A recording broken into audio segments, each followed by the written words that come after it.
ನಾಗ್ನೂರಿನಲ್ಲಿ ಗ್ರಾಮ ದೇವತೆ ಜಾತ್ರೆ ನಿಮಿತ್ತ ಭವ್ಯ ಕಬಡ್ಡಿ ಪಂದ್ಯಾವಳಿ. ನಾಗ್ನೂರು ಗ್ರಾಮ ದೇವತೆಯ ಜಾತ್ರಾ ಮಹೋತ್ಸವದ ಅಂಗವಾಗಿ ಗ್ರಾಮದಲ್ಲಿ ಅದ್ದೂರಿ ಕಬಡ್ಡಿ ಪಂದ್ಯಾವಳಿಯನ್ನು ಏರ್ಪಡಿಸಲಾಗಿತ್ತು. ಕ್ರೀಡಾಕೂಟವು ಯುವಕರ ಸತ್ಕಾರ ಮತ್ತು ಕ್ರೀಡಾ ಸ್ಫೂರ್ತಿಯನ್ನು ಹೆಚ್ಚಿಸುವ ಮೂಲಕ ಯಶಸ್ವಿಯಾಗಿ ಜರುಗಿತ್ತು. ಈ ಕ್ರೀಡಾ ಹಬ್ಬದ ಸಂದರ್ಭದಲ್ಲಿ ನಾಗ್ನೂರಿನ ಪಟ್ಟಣ ಪಂಚಾಯಿತಿ ಅಧ್ಯಕ್ಷರಾದ ಚಂದ್ರವ್ವ ಯರಘಣವಿಯವರ ಕಿರಿಯ ಪುತ್ರ, ಜನಪ್ರಿಯ ಯುವ ನಾಯಕರಾದ ಶ್ರೀ ಚನ್ನಗೌಡ ಯರಣಘವಿ ಅವರೊಂದಿಗೆ ಕಂಕನವಾಡಿಯ ಯುವ ಧುರೀಣರು, ಮಾಜಿ ಪಟ್ಟಣ ಪಂಚಾಯಿತಿ ಸದಸ್ಯರಾದ ಡಾಕ್ಟರ್ ಗೋಪಾಲ್ ಪೂಜಾರಿ, ಬಜರಂಗ ದಳದ ಅಧ್ಯಕ್ಷರಾದ ಶ್ರೀ ಶಿವಣ್ಣ ಗೋಟೂರ್, ಮಾಜಿ ಪಟ್ಟಣ ಪಂಚಾಯಿತಿ ಸದಸ್ಯರಾದ ಶ್ರೀ ದುಂಡಪ್ಪ ನಂದಗಾಂವ್, ಯುವ ಮುಖಂಡರಾದ ಶ್ರೀ ಮಾಂತೇಶ್ ಅವರಾದಿ, ಶ್ರೀ ಯಲ್ಲಪ್ಪ ಸುನ್ಗಾರ್ ಅವರಿಗೆ ಸನ್ಮಾನಿಸಲಾಯಿತು.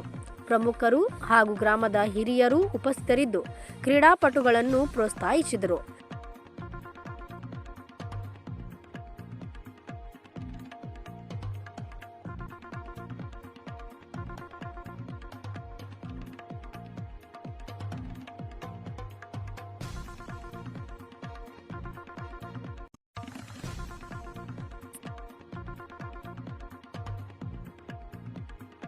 ಜಾತ್ರೆಯ ಸಂಭ್ರಮದ ನಡುವೆ ನಡೆದ ಈ ಕಬಡ್ಡಿ ಪಂದ್ಯಾವಳಿಯು ಸುತ್ತಮುತ್ತಲಿನ ಕ್ರೀಡಾ ಅಭಿಮಾನಿಗಳನ್ನು ಮತ್ತು ಸಾರ್ವಜನಿಕರನ್ನು ಬಹುವಾಗಿ ಆಕರ್ಷಿಸಿತು.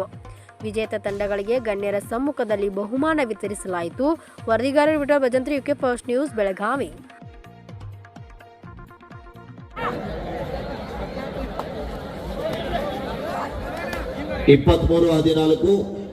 ಮಹಾಲಕ್ಷ್ಮಿ ನಾಗನೂರು ಪರವಾಗಿ